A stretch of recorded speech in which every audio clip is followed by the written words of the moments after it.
Welcome to Relationship Exposed. In today's video, we're stepping into a story drenched in tension, vulnerability, and the quiet unraveling of boundaries we never imagined we'd cross. This isn't just about physical seduction. It's about emotional risk, soul-deep longing, and the trembling line between the past we fear and the future we dare to reach for. I never thought I'd become this version of myself, not because I was ashamed, but because this woman, the one I've become, had always lived beneath the surface, quiet, caged, ignored. If someone had told me just a day earlier that I would do what I did, I would have laughed, shaken my head, maybe even rolled my eyes at the absurdity. I thought I was stronger than temptation, firmer in my boundaries, loyal to my own principles.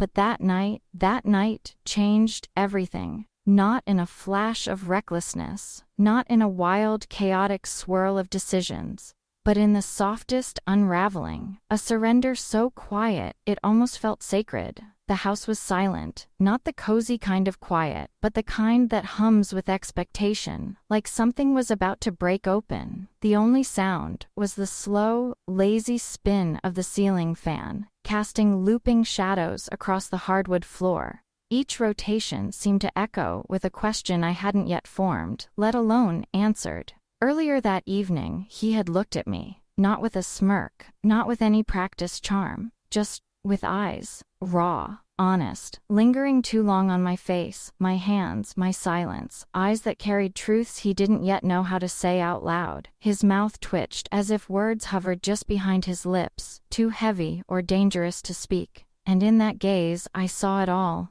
The fear, the hope, the longing that neither of us dared name for far too long. This wasn't new, it wasn't sudden. This tension, this electricity humming between us, had existed for years. It lived in the little moments, the ones no one else would have noticed but us. The way his hand brushed mine when passing a coffee mug, lingering just a heartbeat longer than necessary. The porch swing conversations that stretched into midnight, where our knees would almost touch and we'd pretend not to notice. The inside jokes, the eyes that found each other across crowded rooms, the shared silences that felt more intimate than most people's words. We never said it, never admitted it. We told ourselves we were just friends, friendly neighbors, nothing more. But I think we both knew the truth. We were always circling something bigger. That night, though, the circles stopped. I stepped out of my bedroom, no longer hiding behind denial. There were no words, no explanations, no scripts, just bare skin, bare soul, and a quiet acceptance of the moment that was about to unfold. The hallway was dim, a single lamp casting shadows that felt like silent witnesses. He stood at the other end, frozen. His eyes met mine, and something shifted, something massive and irreversible. He didn't move at first, didn't breathe. But I saw the moment the walls came down, the moment every rule we had written between us crumbled. His gaze traveled over me slowly, not with hunger, but with awe, reverence, like he wasn't sure whether to come closer or fall to his knees.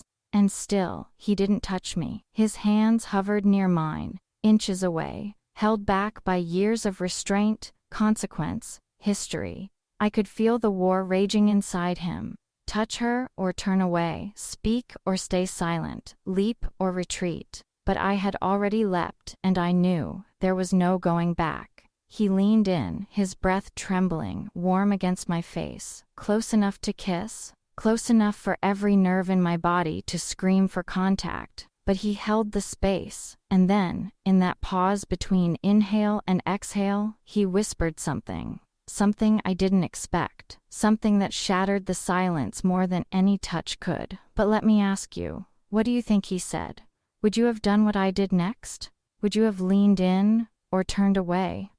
Tell me in the comments. Let's take a vote, push forward, or step back before it's too late, because what happened next changed everything. My name is Elise, I'm 38, I live in Camden, a quiet coastal town in Maine wrapped in pine trees, salt air, and a stillness that sometimes feels like both a gift and a curse. 5 years ago, I came here trying to find peace after a divorce that left me gutted and hollow. I rented a small house with a wraparound porch. I work as a freelance editor. I take walks along the harbor. I occasionally go to a book club with women I smile politely at, but never truly open up to. And then, there's Caleb. Caleb is 32. A carpenter. He lives 2 houses down. We met 3 years ago when he came to fix the railing on my porch after a storm.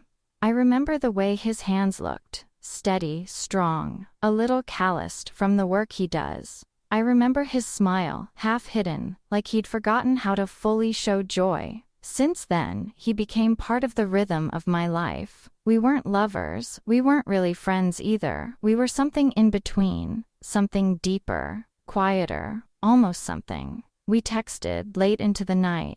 We walked together to the corner store. He brought me soup when I was sick. I left a book on his porch when he had a bad week. We had unspoken rules. Don't talk about the past. Don't ask too much. Don't get too close. But that night, I stopped holding my breath. The silence between us wasn't empty. It was charged. It carried years of glances, unsaid words, nearly touches. As I stood in the hallway, the wall cool against my back, Caleb approached slowly, deliberately. Not a predator, not a man swept up in lust, but someone walking into a sacred space. He didn't speak, he didn't touch, and still, the air between us pulsed with intensity. Then his phone buzzed. One short vibration, a tiny sharp disruption. That changed everything. He didn't react at first, but his eyes shifted. Something inside him braced. He pulled the phone from his pocket and glanced at the screen. His jaw clenched. His entire body stiffened. He looked at me, not with desire now, but with a storm behind his eyes.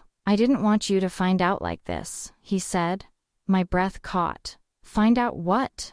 And just like that, this stopped being about attraction. This became about secrets, real ones. The kind that twist your gut. The kind that make you question everything you thought you were stepping into. He looked haunted, and then, he said her name. It was her. She's back. Her. Lydia. The woman who had shattered him years ago. The ex-fiancée he never really talked about, only hinted at. The ghost who lived in his unfinished sentences. She had returned, and in that moment, I wasn't the only one exposed. Caleb stood there, stripped bare by a past he never wanted to confront. I found my voice, steadier than I expected. "So what now? Do you run back to what broke you, or stay and face what this is?" He didn't answer right away. He looked like he was standing at the edge of a cliff with no idea how deep the fall would be. Then he stepped forward, gently, slowly. His hand found my face, this time steady, certain, real. "I don't want the past," he whispered. "I want you." That should have been the perfect moment, a romantic movie beat, but real life never sticks to a script. His phone buzzed again. This time, he didn't even try to hide the screen. "She's here, downstairs." My heart stopped. I braced for the worst. For him to leave, to choose the ghost, to betray everything we'd just risked. But he didn't.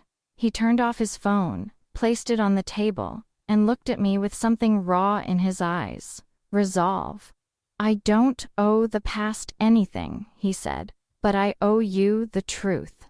He rested his forehead against mine. No fireworks, no grand gesture, just presence, just breath, just truth. And in that quiet, I knew. This was not an ending, it was the beginning. Over the next few days, Caleb opened up. He told me about Lydia, how she'd left him 4 years ago to chase a life she thought she wanted, how she vanished without explanation, and now she was back, claiming she'd changed.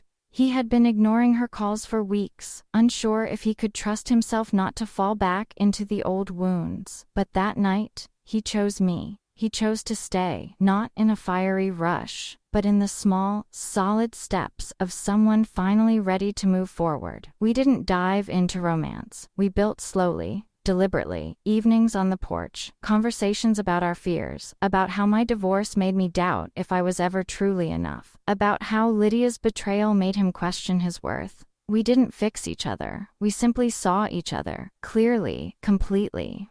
One night, under the stars, with a bottle of wine between us, Caleb reached for my hand. No drama, no declarations, just his fingers sliding between mine. "I'm not promising perfection," he said, "but I'm here. I'm choosing this, us." I squeezed his hand, my heart beat steady. That's enough. This wasn't a movie ending. There was no sweeping music, no final kiss in the rain, just two people choosing honesty over fear, presence over ghosts. And maybe that's what love really is, not fireworks, but terrifying, beautiful moments of truth. Like turning off your phone when the past comes knocking, like standing in a hallway, exposed and not turning away. What do you think? Would you have trusted Caleb? Would you risk your heart, knowing the past was just a staircase away? And what happens next? Will Lydia unravel what we've begun building? Or will we prove that sometimes the past only has power if we let it? Tell me in the comments, because sometimes the most seductive thing isn't what happens behind closed doors, it's what happens when you finally open one and the person on the other side sees you fully and stays.